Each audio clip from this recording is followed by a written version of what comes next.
Welcome to the New Mexico Lobos Dynasty here on College Football 25. We are finally getting this series started here on the channel. It is time to get into it. It is starting a bit later than I initially planned on starting a series on this game. I posted an update video a couple weeks ago talking about my plans for this game alongside of OOTP. And in that video, I said something along the lines of, I don't think this game is really that far off from being playable in a Dynasty state. That turned out to be not true. I said that on maybe like the second day the game was out. Basically, it's just been non-stop issue after issue after issue that has just reared its head ever since then. So I've basically just kind of been waiting for this most recent title update on August 29th that came out a few days ago, hoping that it would fix a good amount of the issues, and they have fixed some things, but overall there's definitely a lot of issues that I have with this game that are still prevalent, but I really don't think that a lot of them are really ever going to be fixed in this year's version of the game. So I figured instead of waiting until late September, early October, whenever the next update is going to be, we're just going to go ahead and get things started here with the New Mexico Lobos. I'm not going to sit here and ramble off for 15 straight minutes about every issue I have with this game, but there are definitely issues I have with this game, but we are going to try not to let that get in the way of enjoying this series here with the UNM Lobos of the Mountain West Conference one-star team here. And that's really what it comes down to for why I chose them. I've just always been a fan of rebuilding bad programs, and the New Mexico Lobos are a team that has never really ever been good. Basically, their best years ever were essentially Rocky Long in the mid-2000s, where they had a couple 6, 7, and then a 9-win season. But we're going to go ahead and take over this one-star program and see what we can do here in Albuquerque. Now, as far as our coach, obviously, we are going to be the head coach of the Lobos with a tactician backstory. We're going to be putting points into recruiter sooner than later as well. But, we want to be able to outperform our recruiting classes here at UNM. So kind of be a program like maybe sort of Utah could be an interesting type of benchmark for who we could be. Somebody who never really necessarily brings in a shit ton of 5 stars every year, but they do consistently perform at the top of their conference every single season and are just generally regarded as a good program around college football.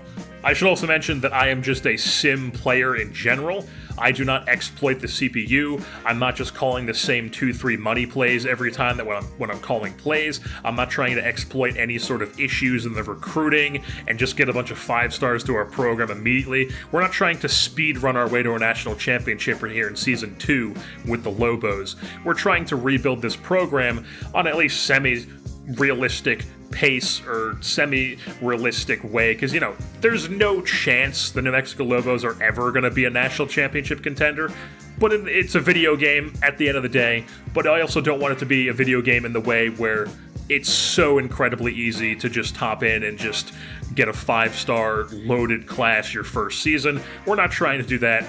There's definitely going to be some house rules that we're following, but overall, I would like to have a little bit of a help in the recruiting because New Mexico, as we will get into it as this video goes on, does not have a lot of things going for it with the my school recruiting traits. But as far as who our coach is going to be here in Albuquerque, it is going to be a man by the name of Richard Rose. He was the gunslinger quarterback of my Madden 24 online franchise I had with some friends. First-round pick out of the University of Arizona, so that is obviously what we're making his alma mater. We are making his pipeline Southern California because that just makes sense to me. UNM also already has Southern California as a strong pipeline, one of their better ones, so it just makes sense. We're just doubling up on that. And Richard Rose is going to be running the Kennesaw State offense, at least here in Season 1. I'm thinking we might switch to be the Kansas playbook at some point, maybe Season 2 or 3, but at least to start off here in Season 1, we're going to be rocking the Kennesaw State offensive playbook. It is a very pistol-heavy, good amount of running, mobile quarterback focused, but it also has a decent amount of passing in it as well. We're not going to be like an 80% run team. We're still going to be mixing in the pass quite a bit, but we are definitely going to be run heavy here in New Mexico. And then on defense, the Lobos already run a 3-3-5 defense, but I like the 3-3-5 tight better out of those versions. We may eventually move to the 4-2-5 along the way, some point in time, because I do like that defense better than the 3-3-5, but as of right now, this season 1 at least, we're going to be rocking the 3-3-5 tight. And now you can see the team history here in New Mexico.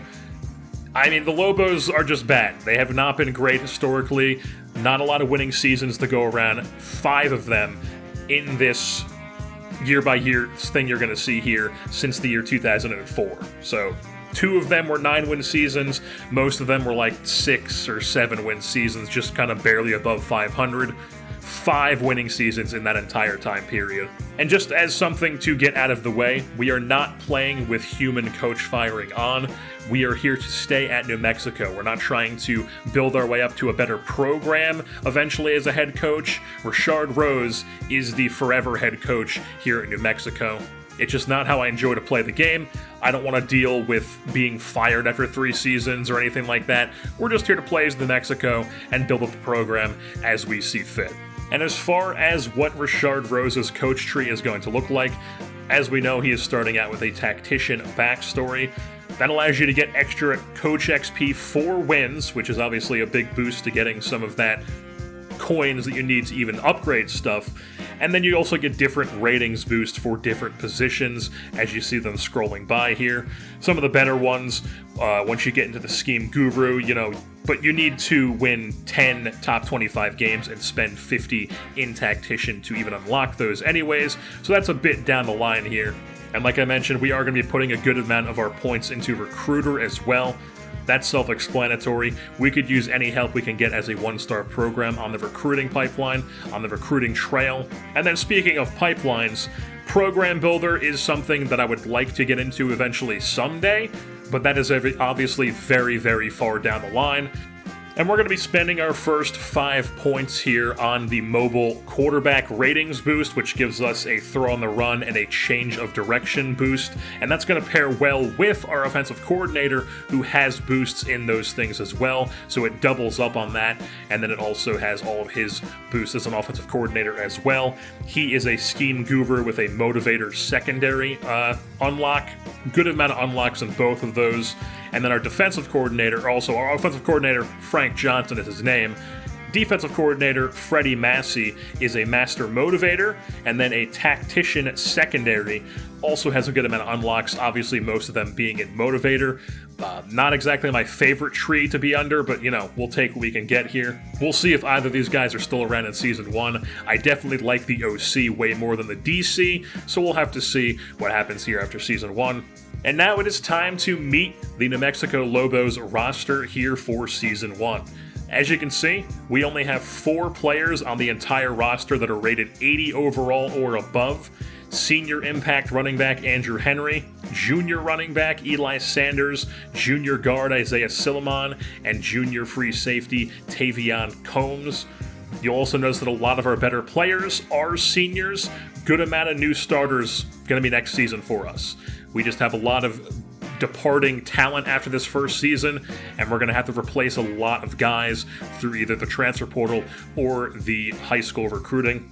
But as far as some interesting players we have on this roster who are going to be around for multiple seasons, the first one is the most exciting player on the roster, Devin Dampier, the sophomore quarterback, very mobile quarterback. That is why we're running this Kennesaw State offensive system and possibly looking to be the Kansas system at some point down the line.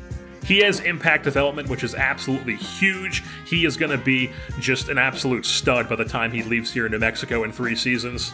He is from the state of Arizona, which does pair well with our backstory of Rashard Rose at head coach here. Another thing I should mention is that you're going to notice a lot of our players are not wearing the numbers they wear in real life. I'm sure there's plenty of people watching this who also watch college football and have probably watched at least a little bit of New Mexico this season because they've actually been kind of spunky, and also they played in week 0, which is one of the only games on at that point in time. So I'd imagine that a decent amount of people have seen New Mexico play here.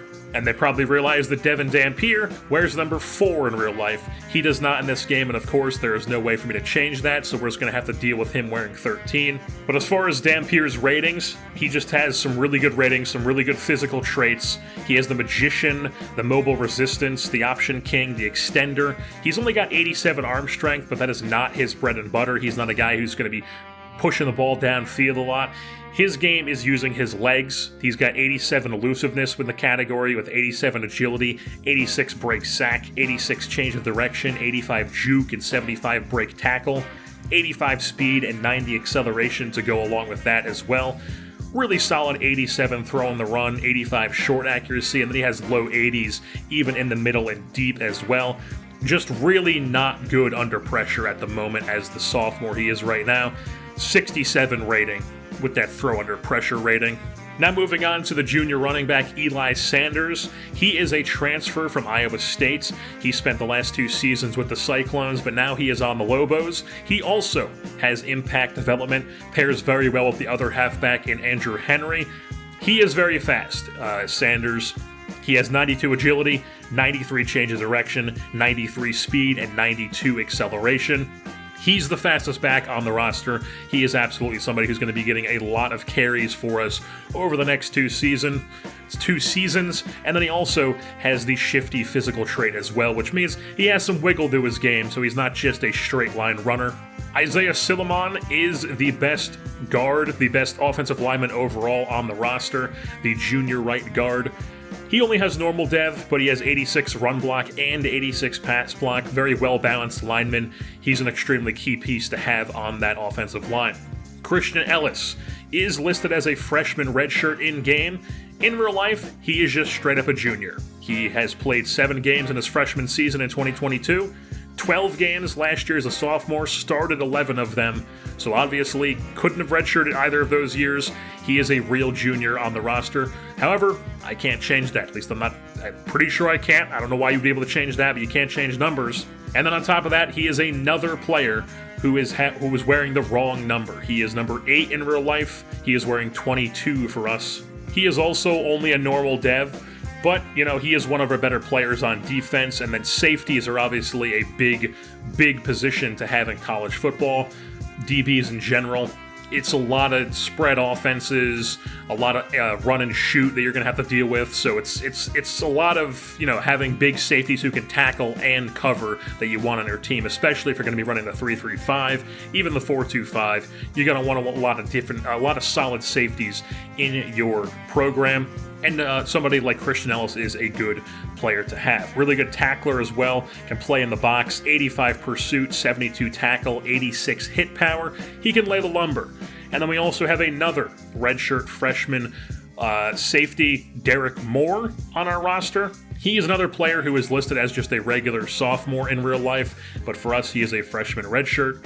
And he is also wearing the wrong number. He is 11 in-game. He is wearing 20 in real life.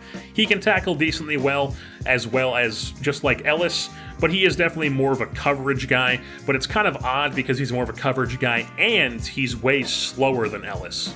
Javen Jacobs is a running back who probably is not going to play much Season 1. He'll probably get carries here and there. He is the 3rd back on our roster, the sophomore running back. He is wearing 8 for us.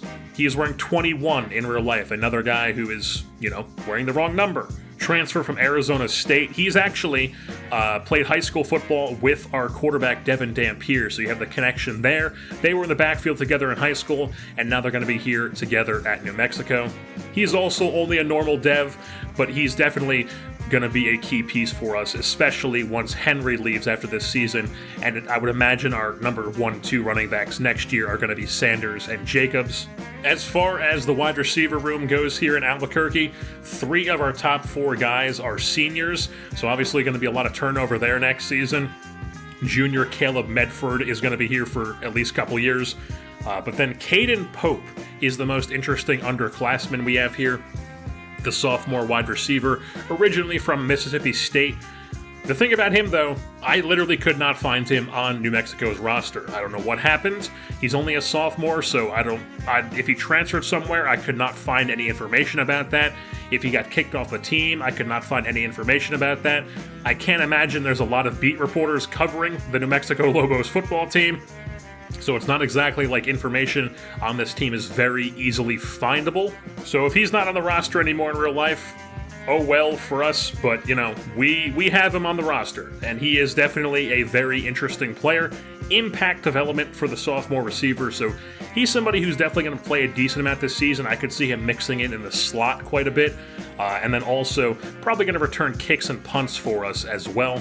He has solid 85 catch traffic.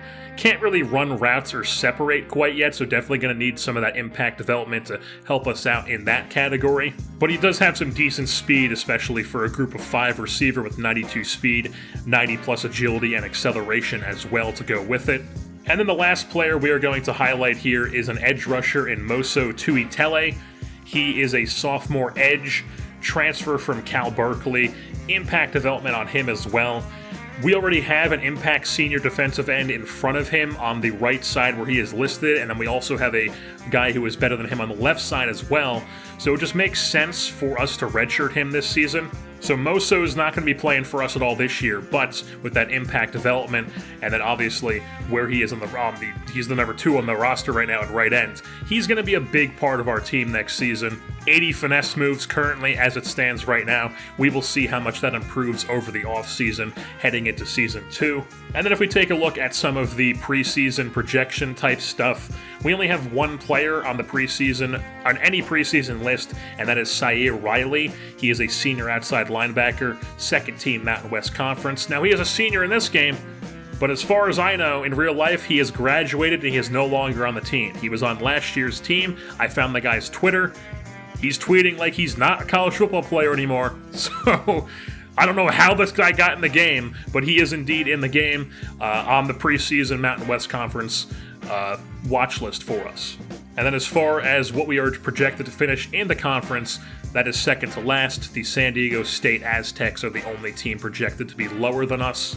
And then if we zoom on over to the recruiting side of things, this is why we want to be adding recruiter to Rashard Rose's profile as a coach tree, because UNM has 0 good traits for recruiting. Their best is their conference prestige, which is C+, which is definitely not exactly ideal. And then their other best are C- in both academic prestige and campus lifestyle. So with the state of those ratings, we are going to have to be heavily relying on guys that want to be playing close to home. We're going to have to be focusing on proximity to home, and then also playing time. You want to play now, we've got spots for you. We can offer that to you, but proximity to home is definitely going to be the most used thing for us, I would imagine. And as you can see, there are a decent amount of 3 stars that want to come here. I will mention that I've said that we do not exploit the CPU here. One of the house rules that I try to install is that we don't go after 4 stars at all. Anything 4 or 5 stars, we do not go after them. Even if they were interested in our program, we do not go after those guys until we are at least like a 2-star program. It just doesn't make sense for me to be going after 4 stars, and then obviously even if we did go after 1, we would probably get out recruited anyways because we suck. And as far as that proximity to home rating, we are going to be focusing a lot on Southern California players from Texas, and players from Arizona, because as you can see, there are only 5 players in the entire state of New Mexico who are even out there as recruits, and only 1 of them is even available to us because the other 4 immediately have us locked out. I should also mention that there is not a single recruit in the entire country that has us as his top choice, so it's not exactly a great destination to be at right now, but we are obviously going to be trying to change that here in Albuquerque. And as far as our team needs go here at New Mexico, we are going to be needing to replace 10 offensive players. The biggest one of that is going to be 4 halfbacks. A lot of it's coming on defense, though. We need to replace 18 defensive players, which is basically the entire defensive line, 4 linebackers, 3 corners, 4 safeties, It's a lot of overturn on the defensive side of the ball for us next season, as well as our punter needs to be replaced. So that is 29 total players, plus, who knows, somebody could be cut off of this year's roster, and we bring in maybe another transfer, maybe some other high school guys. We'll have to see. It could very well be a couple more over 29. And we're not going to go in depth on any of the individual recruits here for this preseason recruiting in this video.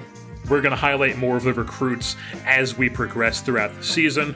And just before we wrap things up here, one thing I do want to mention is just what we are going to be playing on as far as settings for this series. We're going to be rocking that Heisman difficulty. We're playing on 9-minute quarters, and that's just simply because that is what aligns with what the numbers the CPU is getting in the Sims. So if I was to play on 12-minute quarters, we're going to be getting a lot more snaps per game as opposed to the CPU, which is going to lead to us getting way more awards and just having our numbers be way inflated compared to the CPU. So, it's not exactly aligned with the amount of snaps you'll see in like a real-life college football game. We want to have it be aligned with the sim stats so everything is even as can be in this game. And we are using Kane's 21 sliders from the Operation Sports Slider Forum. I will leave a link to his sliders in the description if you guys want to check out and use them. Now, I will mention that they are made to be used with the placement and accuracy throwing style. I, however, really love the trajectories of the ball that you're able to get with the revamped passing, especially the deep ball. It just feels like you're able to way more, not like way easily to the point where it's broken, but it's definitely possible, I would say, to actually throw the ball deep. Whereas at least my experience when you're using placement and accuracy, especially in Madden, which is basically what this is, it's the Madden throwing style, it's kind of impossible to throw anything that's not just like a quick hitter drag or a slant, and even those are impossible to complete in this game. So I really like the revamped passing. We're going to try using it, but it might be unusable because it kind of just makes it so every single throw is in the red, and every single throw is something where it completely stops your receiver in his tracks and he has to come back and get the ball. But we're going to at least try revamped passing. If it's too unplayable, we will be switching to placement and accuracy and just figuring that out. But with that being said, that's pretty much going to wrap things up here for this introduction episode of the New Mexico Lobos Dynasty. As you can see, next time we come back here, we're going to be taking on FCS Northwest in Week 0 to kick off our season here in Albuquerque. I've been your host, Jerseyborn, and I'm saying, this team needs a better hashtag in real life than just hashtag Go Lobos. Get something creative going. Ball State's got hashtag Chirp Chirp. I mean, why can't we get something like that?